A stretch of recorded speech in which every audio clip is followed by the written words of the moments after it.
You're welcome.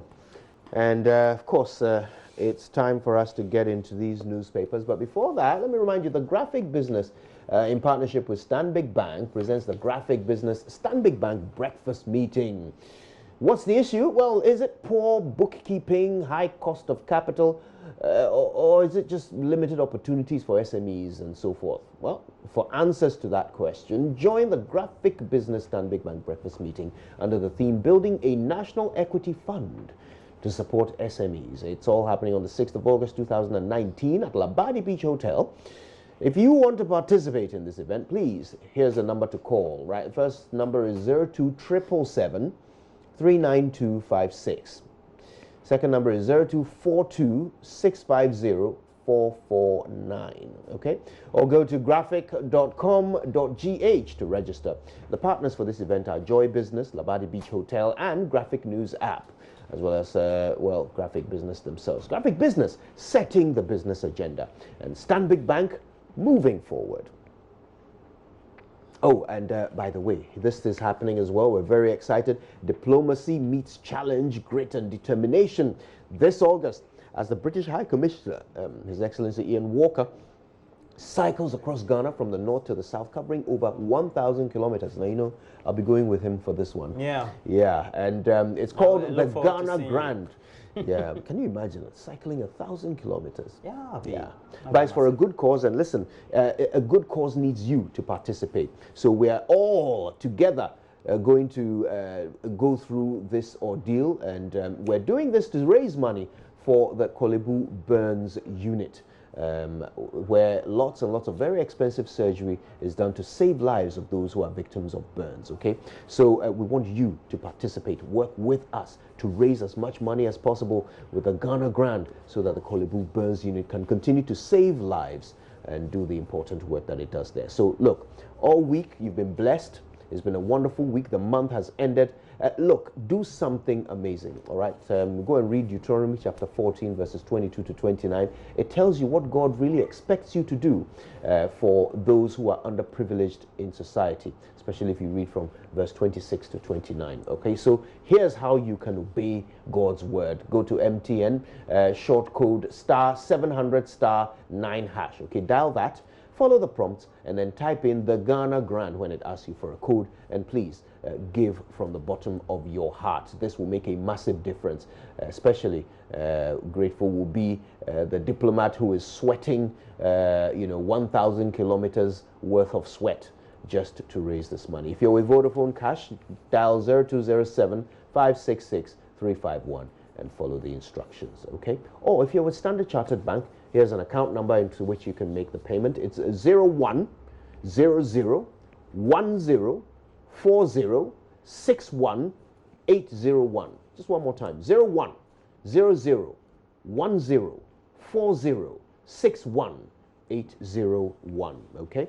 And then, of course, you can follow the entire journey at UK in Ghana, or just follow us at Joy News on TV. We'll be going across the nation, and of course, we'll be promoting this across social media.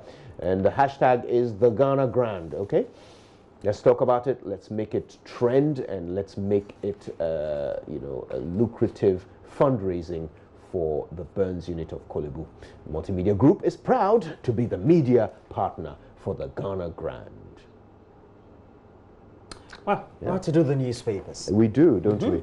Okay, let me start with the Daily Graphic. And on the front page, we have government chases $190 million compact funds. It has an attached picture of the Minister of Energy, John Peter Amu. Anytime I mention his name, I remember Mr. Kokwanyudoho, who called him Jean-Pierre during the during the campaign prior to 2016. So, we're chasing, our government is chasing this compact fund in spite of agreements suspension. Minority also demands concession termination. The story is filed by Merriman and Mabel Akubanase. Up there, amend LI that bans motorcycles from operating as taxis, and that's coming from a former MTTU director. Amend LI that bans motorcycles from operating as taxis. ACP Victor Tando, retired, is there.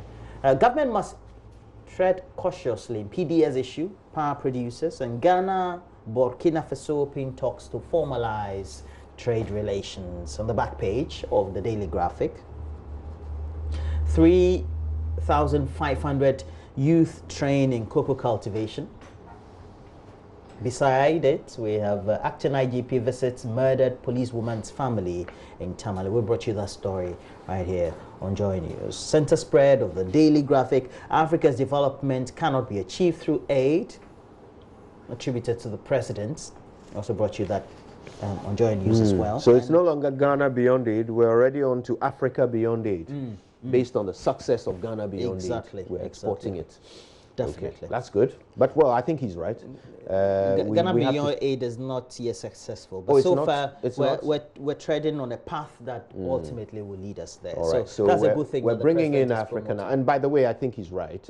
We really do have to trade amongst ourselves if we're going to genuinely be independent of those global controls that come even on commodities, products that we are the biggest producers of. So yeah, I think he's absolutely right about that. Well, let's see if Africa Beyond Aid kicks off as well. Well, and the highlights of our relations with the United States this week has been the visit of the U.S. House of Representatives. The members of the U.S. House of Representatives, led by Nancy Pelosi, and says U.S. House Black Caucus to advocate extension of AGOA, Africa Growth and Opportunities Act. And now bid for the Daily Graphic. Let me jump on to the Daily Guide. Daily Guide has on the front page, heads to roll as MPP NDC fight over PDS special. That's a good one. We also have other stories. Aid can't develop Africa. Now also again attributed to Nana Danko Akufo-Addo, the president of our republic. Kufuor in tears at Busia book launch. Aid can develop Africa. I love the ring that comes with it. Opuniste of proceedings dismissed. Also on the front page of the Daily Guide. And Parliament approves 3.6 billion CD mini budgets. So we don't know how this is stemming from the supplementary budget review that came. How much? 3.6 billion. Okay. Does that include the 5 billion extra they were calling for to sort out the energy sector? No, not that I know of. Okay then. The Ghanaian publisher has on the front page, PDS probe to take 30 days, according to government. The Ghanaian publisher will be on your screen soon. And we also have Africa Beyond Aid. Akufo-Addo charges African governors to make it possible. Beside it, we have ADB supports buffer stock with 50 million Ghana cedis. Down there, the professor of political science at the University of Ghana Political Science Department, another related department as well. Professor Ransford Jampo has his picture occupying the front page of the Ghanaian publisher. And he says, aged MPs should retire. Depends on what he means by aged. Ransford Jampo. Story attributed to him. The Ghanaian Observer. Ghanaian Observer has on the front page, government pros PDS glitches. Inquiry team has 30 days to complete work.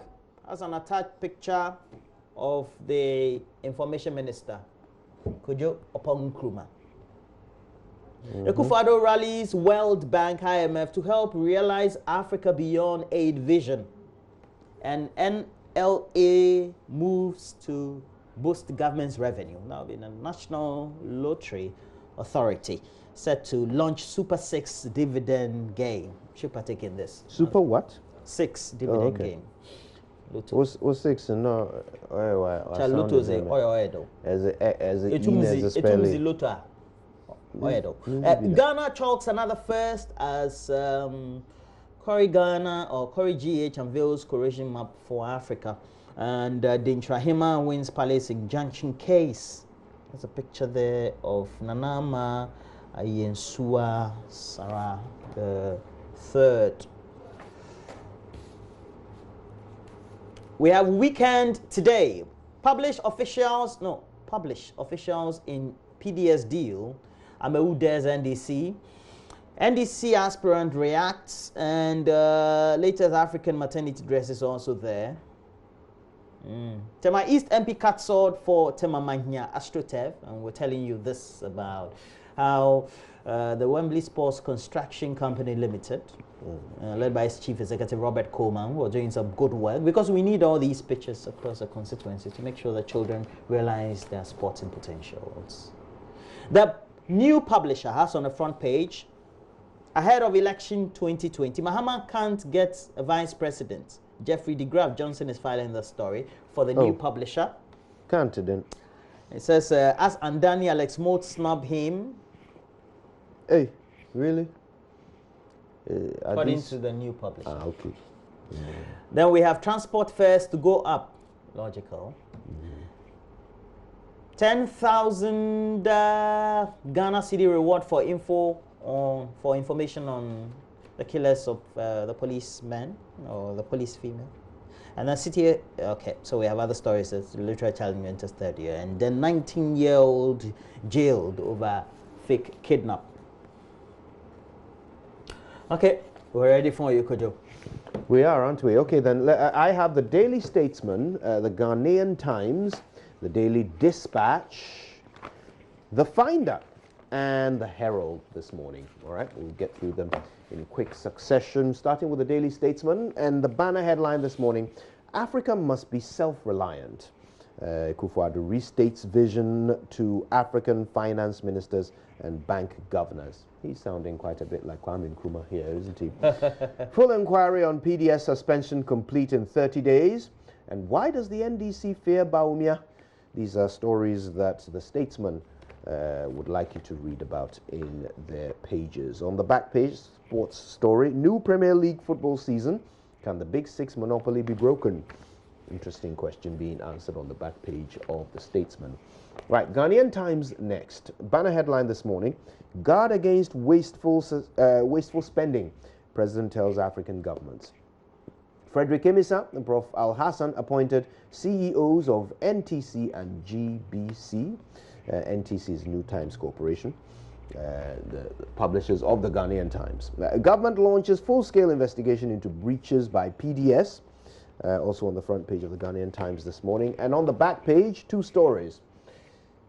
Migrants take over walkway to Kumasi Central Mosque. These takeovers. The I Group takes over Avian's Cargo Village. Migrants take over walkway. Hawkers take over streets. We smokers take over school. Hey, these takeovers. People are showing guy. All right, employers hold strategic meeting in Takrady is also on the back page of the Ghanaian Times. Right then. Daily Dispatch next. Let's have a quick look at the front page of the Dispatch this morning. Banner headline: a Qatar company alerted Ghana about PDS fraud and Finance Ministry to blame. Details are on the back page. Letter from Al Koot cancelling PDS insurance at Calbank is on page 11 of the Dispatch this morning. Zone 3 volleyball with Ghana, Nigeria and 3 others, a story on page 2. PDS fraud looks like a grand scheme to loot, Deputy Energy Minister says. Okay, so that's the Daily Dispatch this morning, and lots of the details of these stories are on the back page. For example, PDS Wahala, Finance Ministry should have been more diligent. A Qatari company alerted government. That is Kojo Opoku, who is being quoted as having said that. Also, I warn government against PDS deal, former NPP MP. And this is the former MP for Obuasi East saying this, Edward Inim. Right, okay, that's the Daily Dispatch. Moving on to the Finder newspaper this morning. Banner headline: 30-day PDS probe underway. Talks with Millennium Challenge Corporation in progress. Also on the front page this morning, Republic Bank's profit up by 75%. Assets cross 3 billion Ghana cedis. Wow, that's a good year for Republic Bank. Yeah. Africa Beyond aid hinges on intra-regional trade. That's according to the president. Agra pushes for massive private investment in agriculture. And Denchirahima wins Palace injunction case. That's on page 6 of the Finder. And by the way, while Republic Bank is making a profit of 75%, how much profit did Consolidated Bank make? Do we know? I haven't watched their P&L. All right then. No. Have they published it? I doubt it. I don't know. But they've been in existence now for more than a year, have they it's not? past half year, so at least they should have. All right. The Herald newspaper has these. Greed and family fracas pops up in ECG PDS scandal. Haruna Idrisu playing smart on PDS scandal. Excessive 1 billion Ghana cedi bail condition keeps Nam1 in custody. And yesterday, we tried to find out from Martin Kwebu whether this is indeed the highest bail amount ever set. And he said, well, to his recollection, so it far. is. Yeah, so because far. He's the main man who has been reading the Ghana law report, so absolutely. he should know. And now he's practicing, so he should know. Yeah. 1 billion, can you imagine? Yeah. 1 billion cedis. Very astounding. So where is he going to find 5 people whose assets together make up 1 billion cedis? 1 billion cedis. Yeah, I thought it was rumored or speculated, especially on social media, that he had met the bail conditions. I didn't hear that. Well, I read that. a couple. People put a lot of things out there, I'm saying social media, speculated. And it's interesting. Nam1's matter should be a case study for journalists, because it is the first time that we've seen so much fake news coming out because of hope. A lot of the false stories are coming out because those whose monies are locked up, they want to believe that they will be getting their money. So lots of stories have come out that... you don't think they'll get their money? Oh, no, I mean, it's very likely, it's very possible. I don't know why they haven't got it yet. That's my concern, because if really this money is there and it's available and it was used for legitimate business, then the simple announcement from the regulator that stop supplying this particular service should not have suddenly made all the money evaporate. So the fact that these people are not getting their money, it does concern me.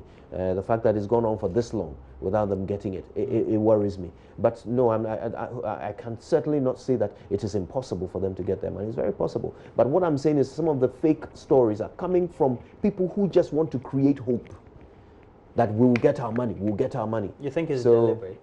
Oh yeah, fake news is always deliberate, is it not? No, the aspect about creating that sort of euphoria for them to feel good, especially those who are customers I think a lot of it might be coming from the customers themselves. Just trying to keep hope alive. I belong to a couple of platforms, and one particular in which I have a couple of friends who were customers of Men's Gold, and we tend to have a lot of that. A lot of that. But of course, if you work within media and the subject of communication and all that, sometimes you put a break to the side commentary or the reactionary commentary that will come when those posts are made. You say, look, hold on, this and so are the true fact that we have, and it looks like if you do the permutation, this is what we're likely to get at the end of the day. We're hoping that at some point in time, the customers will come to some reality. Indeed. That this is their state, because it looks like they still haven't come to embrace the state that we all find ourselves. But what's your own opinion about a ban or not on motorcycles generally to be used as commercial transport? It depends on which part of West Africa. Ghana, we call it Okada. Nigeria, Okada. In some parts of West Africa, Liberia, I believe Sierra Leone, so they call it Keke. Yeah. So there are certain dangers associated with, in fact, riding motorcycles. In general. Yes, and these are dangers that laws are supposed to mitigate. Traffic regulations are supposed to mitigate the dangers of riding motorcycles. If you obey the rules, you should be safe. And motorcycles, almost all motorcycles are designed to carry up to 2 people, okay? Almost all of them. So the fact that these motorcycles exist is not the danger. The fact that they are on our roads is not the danger. The fact that they carry passengers is not the danger. It's the fact that they break road traffic regulations. That's what causes the danger. So rather than banning the motorcycles, when you say you want to ban the motorcycles, what you're saying is that we can't regulate, we can't enforce the law. So let's simply ban their operation. It's kind of like when the Ghana Fire Service boss went to Parliament and told them that we can't quench fires above 4 feet. So pass a law that says 4 floors. So pass a law that says nobody can build higher than 4 floors. You know, that was said by the boss of the Ghana Fire Service at the time. So you can understand my concern with those who are calling for a ban on the motorcycles. It's not the fact that they are using them commercially. That's not what creates the danger. It's the fact that they are breaking rules. Yeah, that's the point. You know, I think that it's also because generally as a society, first we have the regulation that is giving them the impetus, for the police the impetus to clamp down on them. Because in the regulation, Act 2180, the road traffic regulation, it's stated in there clearly in section 128 that it shouldn't be used as a commercial means of transport. Okay, so the law says that already? Oh, yes.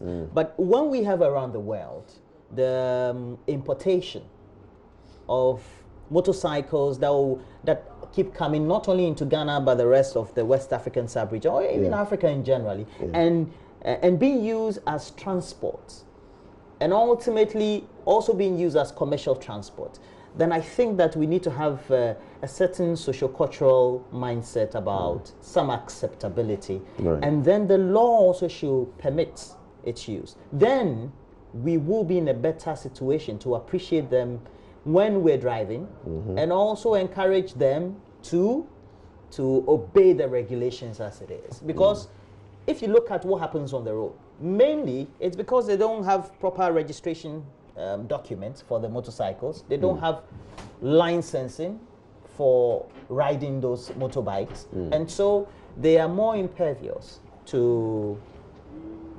disregarding the regulations on the road. If we appreciate them that they have come to stay, and this is how we need to regulate them, like they do better in other West African countries, not that they do it so well, but better in other West African countries, then I believe that we can regulate them well. And they also can better appreciate the need to obey the road traffic regulations, because as of now, it looks like the police want to arrest them on the road, and they also want to avoid all forms of arrest. Well, we're hoping that this conversation will come to a certain fruition, and we'll get some consensus on the subject. And it's good that the former commander of the MTTU, or the MTTD, as it used to be called those days, ACP Tando, has brought some enlightenment to the subject. But it's a subject that is always topical when it comes to other discussions that we tend to have in relation to the injuries and the mass influx of these motorcycles onto the market. I agree, and you know, look, this is a call once again on the police to at least demonstrate that they are capable of doing what the Constitution mandates them to do. Exactly. We often see them standing at these traffic lights, and we see the motorbikes whizzing past even when the lights are red, and they just look on. That's a great point, right? It's almost as if they have told themselves before they came out to work that day that we're only here to regulate the activity of cars and not motorcycles. And so motorcycles just get a free rein to do whatever. And people will always do whatever they can get away with. And it looks like motorcycle riders are allowed to get away with a lot. And that's the reason why we are seeing them increasingly associated with crime and so forth. Now, I think it's about time for us to go, but I wanted to very quickly run through something, but perhaps we'll do it when we come back. It's very important, a number of questions that we have to ask about something very crucial. So when we come back, I'll do that. But right now, it's time for sports.